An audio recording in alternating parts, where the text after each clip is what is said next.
Hi, I'm Diane Larson. I'm a PM on the Protocol team. I've been working on the Protocol team since 2008, but I'm behind the scenes most of the time. I'm working more on internal processes than on the documents themselves or the test suites and things that you guys deal with. Um, I'm going to do a very quick introduction to test suites, and then I'm going to hand over to Jiajun, who's going to do a demo of PTM, which is probably what you're more interested in. But we do have new people here this year, and I wanted to make sure that people were aware of what these test suites are and where you can find more information about them. So we'll start with, sorry, I'm gonna struggle with this probably. I want to describe what a test suite is. A test suite is kind of a packaged set of test cases and other functionality that we use to evaluate whether a protocol implementation meets certain interop requirements. So these were originally developed for in-house use. You can think of writing a protocol just using the documentation and then running that test suite against Windows to make sure that Windows actually behaves in the way that the document says that it does. So that was the original intent of the test suites. We also use them to continually test Windows behavior. So we'll run them in labs and make sure that our implementations of our own protocols actually comply with the documentation.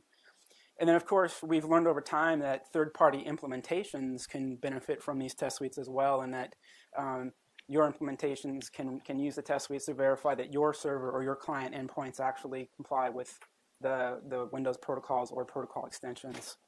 So our test suites don't cover every protocol requirement, and they don't certify an implementation, but they can be very useful. I think people who have used them could verify that for you. There is the IO Lab happening at the same time this week, in parallel with this event, with these presentations, and you can, of course, talk to the test team and other implementers and ask them about their use of the test suites. So for Windows, we have a few test suite types. We have test suites that are for individual protocols like MSSMBD, MSSMB, which is SMBv1, and ADPS PIP. We also have test suite families that cover sets of protocols like Active Directory or file sharing or remote desktop. And then we have test suites that cover overview documents, which are scenarios that kind of are similar to families, but it's covering the specific scenarios covered in the overview documents. So really quickly, I just want to describe what a test suite is. So you can start, does this have a laser pointer, I think? Or it doesn't work? Oh, there it is. So we can start with an open specification. So those are the specs that Jason was just talking about that we have on MSDN. And that describes the protocol. And of course, we can take an example protocol and say it describes messages between a Windows client and a Windows server. So what our test team will do is they'll develop a synthetic client or synthetic server, which basically is a program that takes the place of the client or server. So in this case, they develop a synthetic client that implements the client communication, and they'll use that to test the communication with a server endpoint like Windows Server. So we can use our test suites to verify that Windows Server is behaving the way that we expect it to behave. You can also use that synthetic client against a partner server or third-party server to verify that that server endpoint is in compliance with the protocol specification as well. So you can use this in several ways. Hopefully that makes sense. So we refer to, in this case, it's the server endpoint that we're testing, and with the synthetic client. So the server is the system under test, and the system under test could be Windows Server or it could be a partner server. Okay? All right. So just a real quick example of a test case. I'm keeping this pretty high level, pretty simple for me and for new people to this. So let's say that the SMP2 document describes a behavior between client and server. So if you send message A to an SMP2 server, the server should respond with message B. And so there'll be positive test cases that if I send that message A, I should expect a certain behavior, certain responses from the server. And then there's also negative test cases where we say if I send an invalid message, the server should respond with an error. And so the test case covers both of those scenarios. So in case you're wondering where these test suites are, where you can get them from, we moved them to GitHub a year ago. Is that about right? Yeah. So they're on GitHub, and there's two formats. One, you can download the source code. It's open source, and you can make modifications. You can use them within your own test suites. Or you can download MSI files where you can just install the test suites. So just to show you where those are. So if you click on test suites over here, there's a list of test suites that are currently released as source code. And then if you click on releases up there, it's actually a much longer page than this. I just got a screenshot of the download section, but you can download those MSI files and simply install the test suites.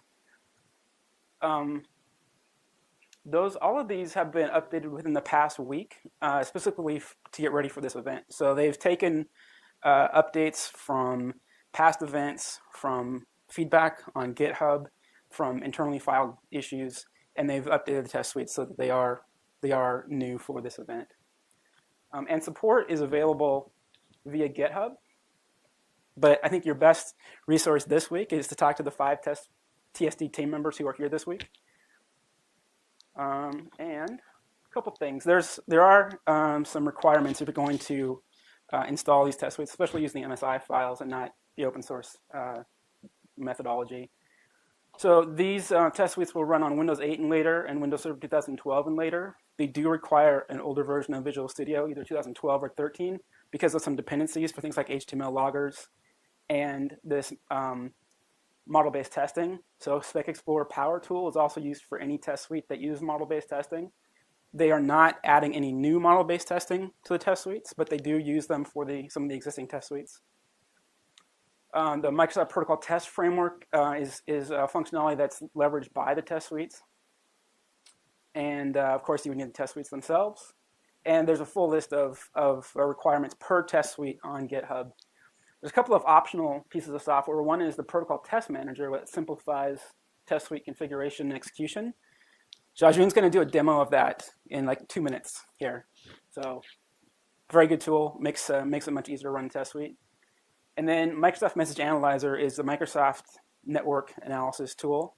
We used to have something called Netmon. This is the replacement of Netmon. You can use it to view network traffic and more, event traffic or event logs, that sort of thing.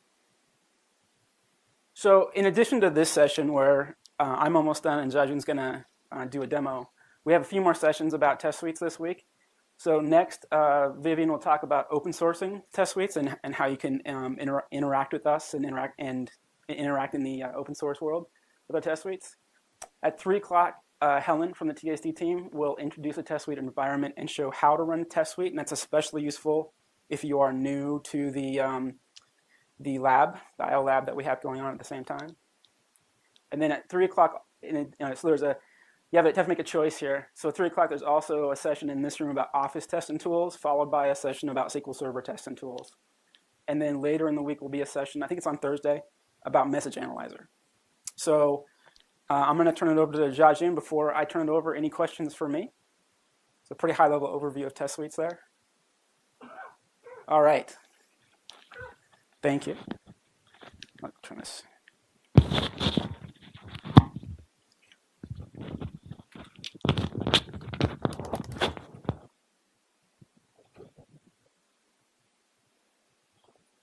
Okay, hi everyone. Hey, sorry. Okay, I'm Jiajun Wang from Test Suite team. So here it comes the Protocal Test Manager. In short, the PTM Protocol Test Manager is a unified UI wizard to execute protocol test suites. So if you install the test suites, the first option to run those test suites is to use the batch scripts bundled by the installer. So if you install the test suites, you can get some files at protocol test. This is in. Move it to that side, maybe.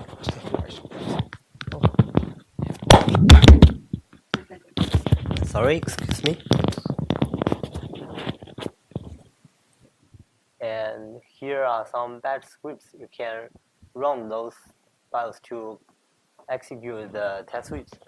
But here are some configurations so that you want to fill in due to your environment.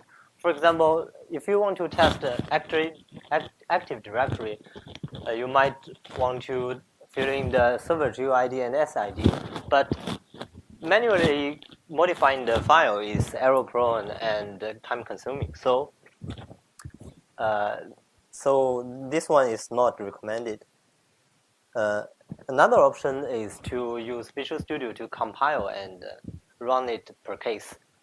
Actually, we developer use this method more frequently because it is easy to control every step and to debug.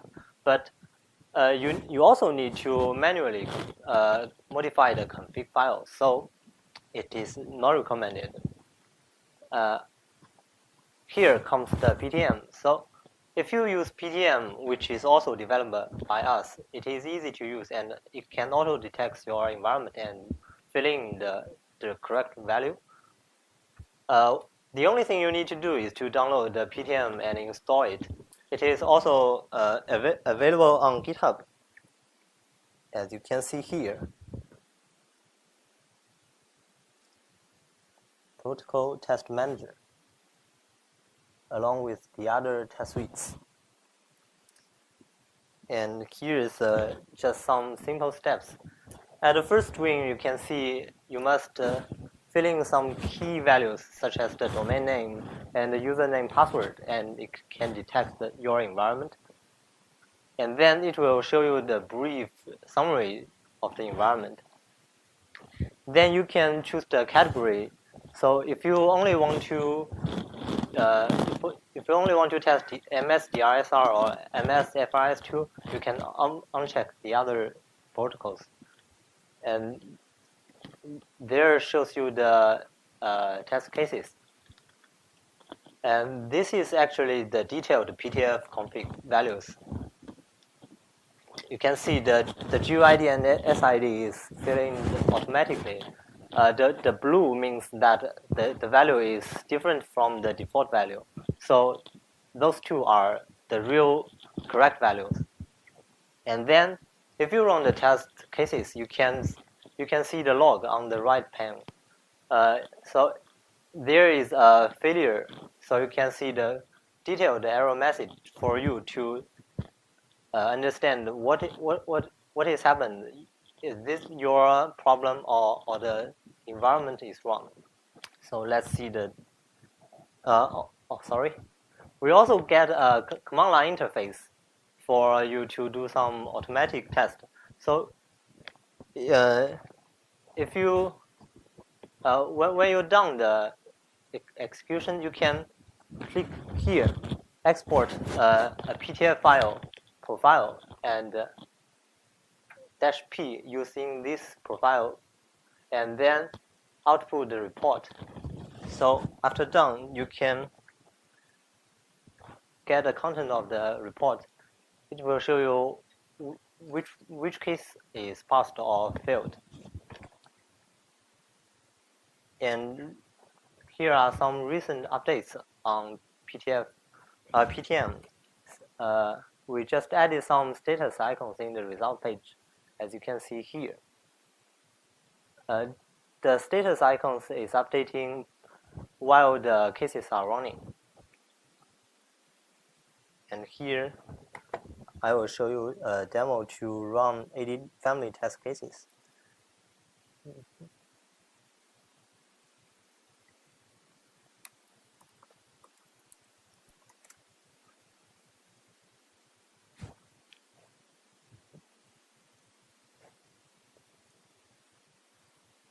This is a VM in our lab.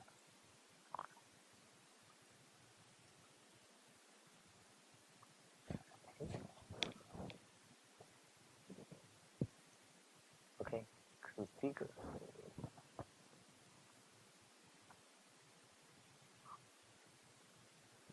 You can just click the auto detection, then fill in some password, domain name, and click detect.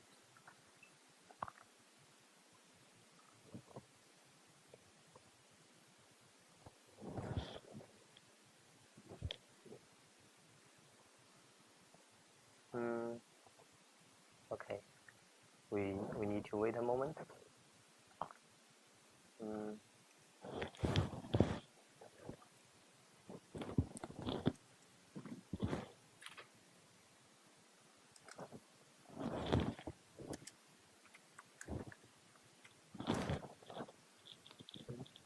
And actually, the result is located in here, and you can check them manually. Still checking the pathway.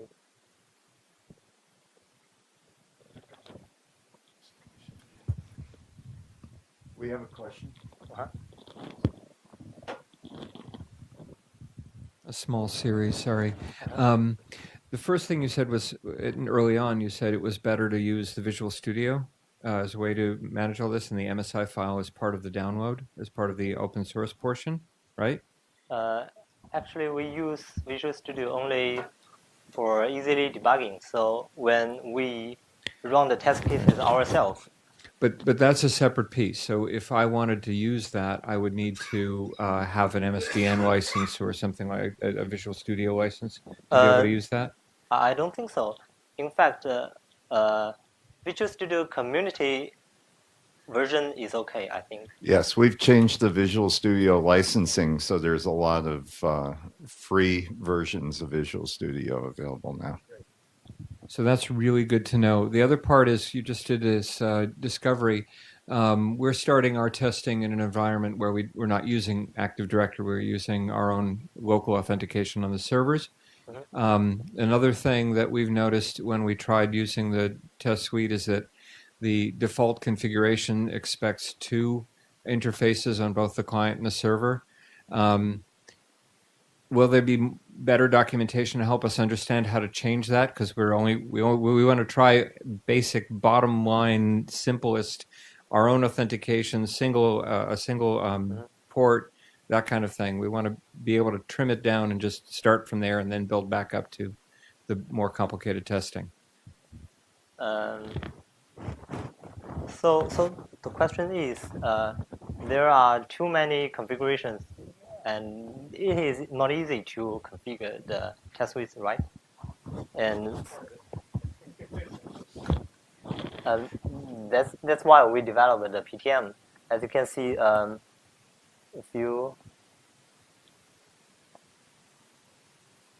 so here's are the whole configurations we provided you. As you can see, it's much more, and from others. But it does have some descriptions. For example, So I would suggest you take advantage of the IO Lab. We have both our support engineers and our test engineers there. That's a specific question that maybe we can make general in the future, but it's not a generalized case we had predicted. Well, I think it's general in the sense. I think it's general in the sense that any of us who are working with a server probably want to be able to start with a simple test environment to set up, and we want to have a better idea of how to do that, how to configure things. And I think to some extent that's a documentation of the test suite issue.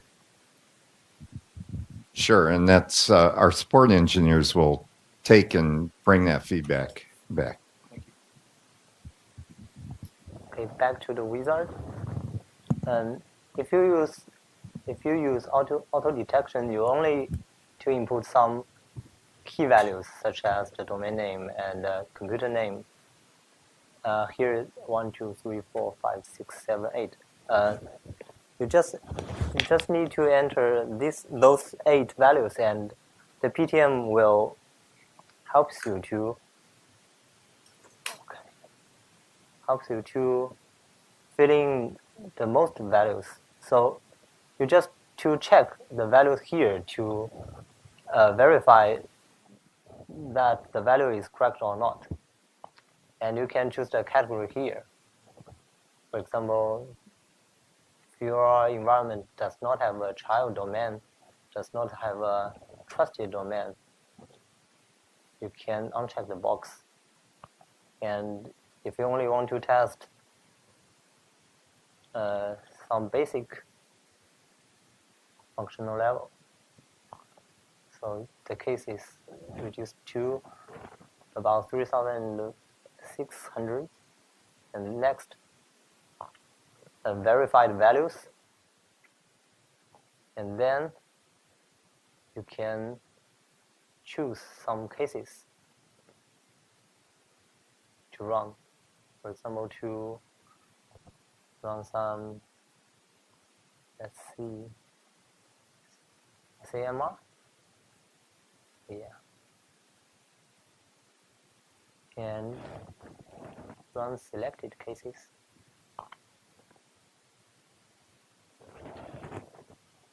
And after a few minutes, the result can be checked here. Group by outcome. They are still not wrong.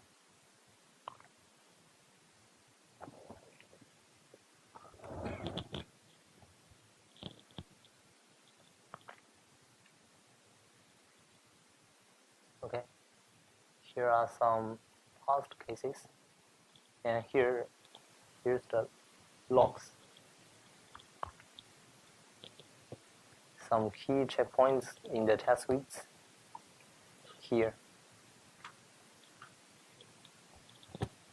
And if you want to test those cases later, you can export the profile, and you can run the test cases using the command line interface.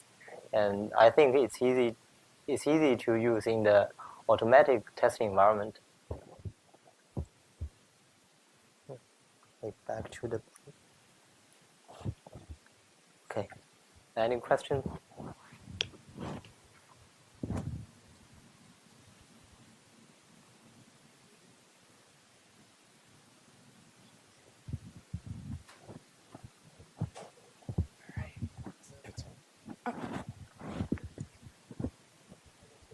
All right.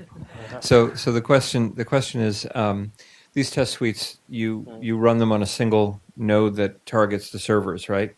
Yeah. Is there a distributed version where you have multiple nodes that are coordinated?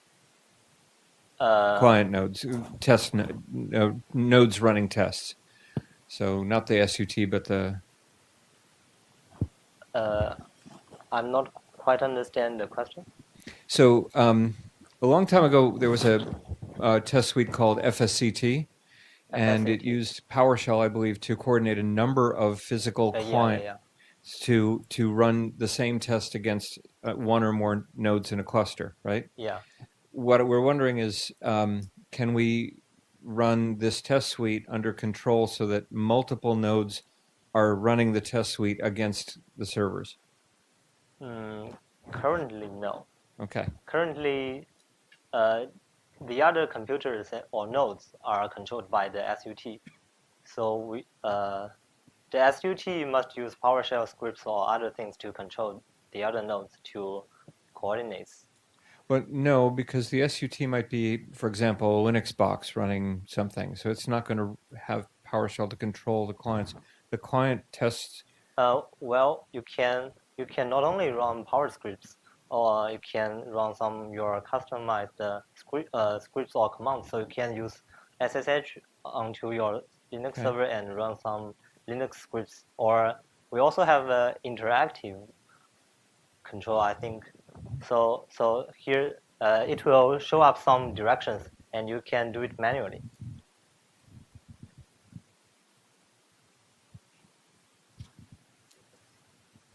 So I remember we had discussions with your team a couple years ago about multi-client.